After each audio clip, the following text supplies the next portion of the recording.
Hi everyone, welcome back to my channel institute of commerce studies. तो अपनी last part में हमने पढ़ा था रिक्रूटमेंट वर्सेस सिलेक्शन। मतलब जो काफ़ी बच्चों को प्रॉब्लम होती है कि रिक्रूटमेंट और सिलेक्शन एक ही वर्ड है, तो ऐसा नहीं है। हमने हमारे लास्ट वीडियो में पढ़ा था कि रिक्रूटमेंट क्या होता है और सिलेक्शन क्या होता है, जो आप पार्ट 1 वीडियो में जाके देख सकते हैं। तो अगर आपके ऑर्गेनाइजेशन में कोई जॉब की वैकेंसी है तो आप क्या चाहेंगे? आप सबसे पहले चाहेंगे कि आप लोगों को बुलाए जो आके इंटरव्यूज दे और आप उनमें से बेस्ट कैंडिडेट को सिलेक्ट कर सके। तो लोगों को बुलाना इज अ रिक्रूटमेंट और उनमें से बेस्ट कैंडिडेट को चूज करना is the selection. So inducing more and more people to apply for job is recruitment, whereas selecting the best candidate is the selection. क्योंकि आप रिक्रूटमेंट में इतने सारे लोगों को बुला रहे हैं, so it's a very positive thing. So it is known as positive process. While in selection you are neglecting more and more people and you are sending them back and you're selecting only 1 or 2 candidates. Therefore it is a negative process. तो आज हम पढ़ेंगे sources of recruitment. Today's topic is sources of recruitment. अब sources क्या होते हैं? मैंने आपको कहा कि अगर आपके ऑर्गेनाइजेशन में जॉब वैकेंसी है तो आप क्या सोचोगे? आप सोचोगे कि मैं ज्यादा से ज्यादा लोगों को इंटरव्यू के लिए बुलाऊं। तो कहां से बुलाएंगे आप? जहां से बुलाएंगे उसी को बोलते हैं सोर्सेज ऑफ रिक्रूटमेंट। कहां से आप लोगों को बुलाओगे कि वो आके ऑर्गेनाइजेशन में इंटरव्यू दे, तो वो जगह जहां से आप बुलाओगे उसे बोलते हैं सोर्सेज। देयर आर मीडियम्स कि आप कैसे बुलाओगे। आप कॉल्स करवाओगे, या आप न्यूज़पेपर में दोगे, या आप ऑनलाइन वैकेंसी डालोगे, या आप पैम्पलेट्स बंटवाओगे, या फिर आप मीडिया एडवर्टाइजिंग कराओगे, रेडियो में बुलवाओगे। कैसे बुलवाओगे लोगों को, है ना? तो उसी को बोलते हैं सोर्सेज ऑफ रिक्रूटमेंट। अब जब आपके ऑफिस में, आपके ऑर्गेनाइजेशन में अगर वैकेंसी है तो वैकेंसी को फुलफिल करने के लिए एम्प्लॉयज आप 2 जगह से बुला सकते हैं। या तो आप ऑर्गेनाइजेशन के अंदर से ही एम्प्लॉयज को बुलाओगे, या आप ऑर्गेनाइजेशन के बाहर से एम्प्लॉयज को बुलाओगे।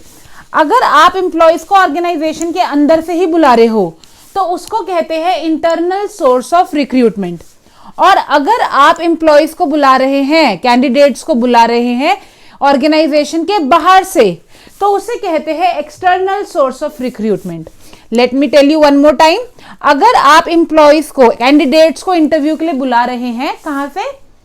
ऑर्गेनाइजेशन के अंदर से ही बुला रहे हो, तो उसे बोलेंगे इंटरनल सोर्स ऑफ रिक्रूटमेंट। लेकिन अगर आप कैंडिडेट्स को बुलाते हैं बाहर से, ऑर्गेनाइजेशन के बाहर से, तो उसे कहेंगे एक्सटर्नल सोर्स ऑफ रिक्रूटमेंट। तो आज के टॉपिक में, आज के वीडियो में हम कवर करेंगे ये वाला topic, internal source of recruitment.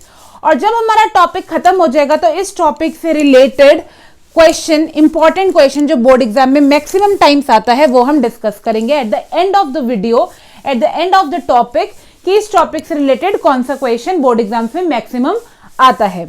So first of all we will learn about internal source of recruitment. So there are 3 internal sources. Number 1 is transfer. Number 2 is promotion. And number 3 is layoff. क्या होता है internal source? अगर आप candidates को बुलाना चाहते हैं interview के लिए ऑर्गेनाइजेशन के अंदर से ही, तो उसे बोलते हैं internal source of recruitment. There are 3 internal sources of recruitment: transfer, promotion and layoff. Let us begin with number 1, that is transfer. Now I'll give you an example of this. You study in a school, whatever the name of your school is. For example, the name of your school is ABC school. Okay, the name of your school is ABC school. Now school is also an organization. School भी क्या है? एक organization है। All right.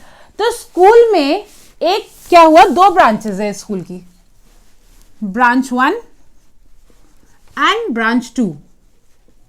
ठीक है, दोनों ही branches में कितनी रिक्वायरमेंट है? 3 हिंदी टीचर्स की रिक्वायरमेंट है। दोनों ब्रांचेस में 3 हिंदी टीचर्स चाहिए। इस वाली ब्रांच में 3 हिंदी टीचर्स है और ब्रांच 2 में 4 हिंदी टीचर्स है, मीन्स एक सरप्लस में है। ऑलराइट, थोड़े टाइम बाद क्या होता है, यहाँ की एक टीचर जॉब छोड़ देती है, यहाँ पे एक टीचर ने जॉब छोड़ दी, तो कितनी टीचर्स रह गई, 2 हिंदी टीचर्स। जबकि दोनों ब्रांचेस में कितनी कितनी टीचर्स चाहिए, 3। It means this school has a vacancy, इस स्कूल में हिंदी टीचर की वैकेंसी है। तो रैदर देन कि स्कूल बाहर से कैंडिडेट्स को बुलाए, उसने क्या सोचा कि मेरी दूसरी ब्रांच में एक हिंदी टीचर एक्स्ट्रा है, तो मैं वहीं से एक टीचर का क्या कर लेता हूं, ट्रांसफर कर लेता हूं। तो यहां से एक टीचर को हटाया और उस टीचर को यहां पर ऐड कर दिया।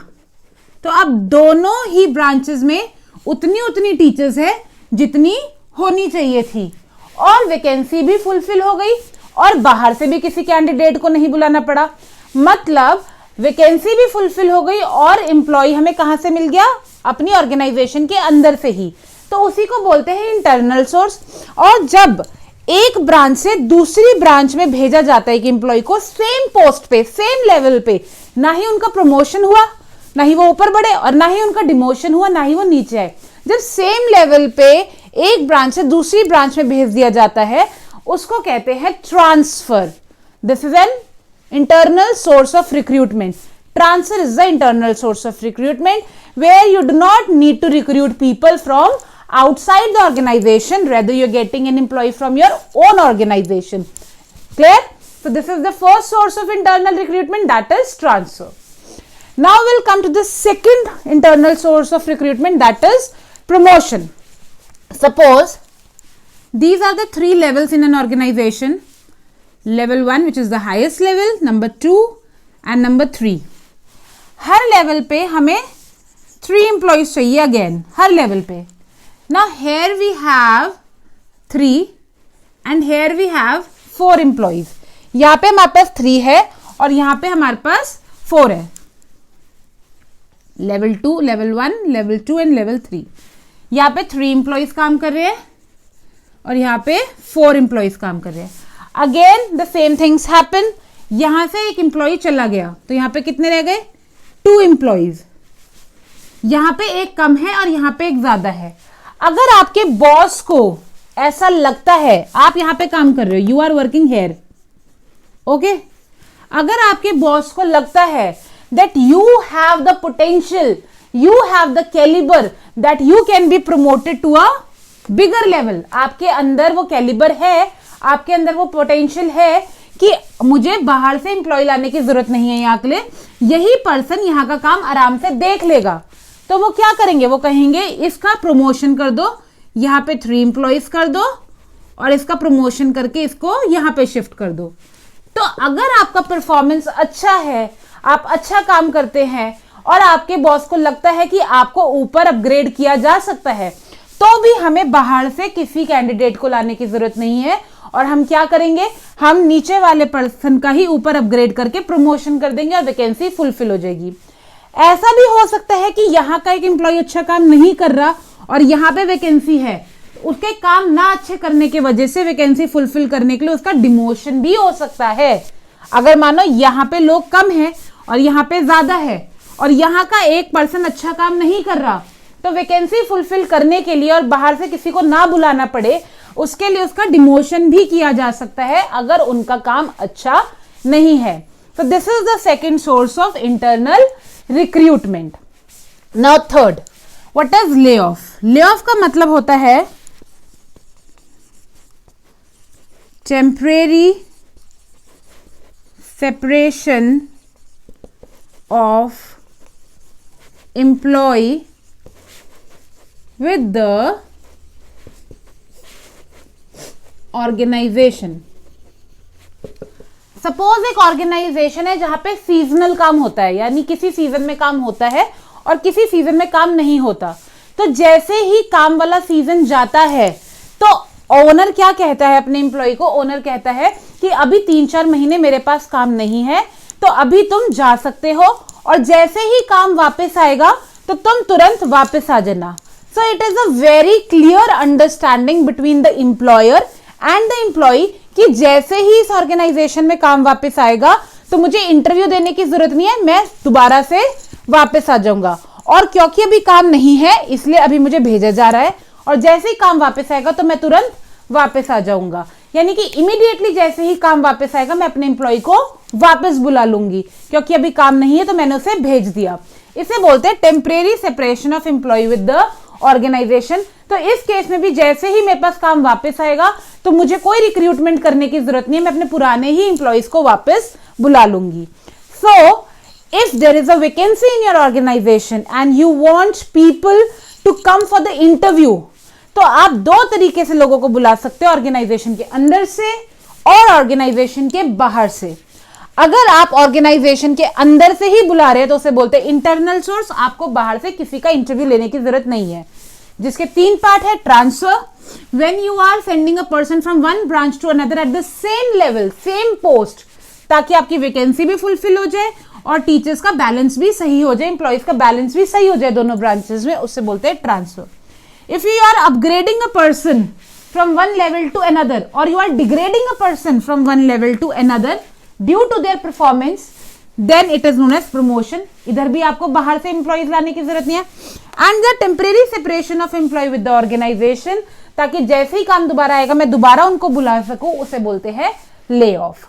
So these 3 are the internal sources of recruitment, students. This is the part 1 again of this video, sources of recruitment. In part 2, we will learn about external sources of recruitment and the question related important question related to this topic that we will cover in our part 2, recruitment sources of recruitment external. All right. So first of all, you have to practice the internal sources. You have to read about it, understand it, subscribe the channel, share it with your friends, and press the bell icon so that you can get a notification whenever I post a next video for the external sources of recruitment. So bye bye and keep practicing.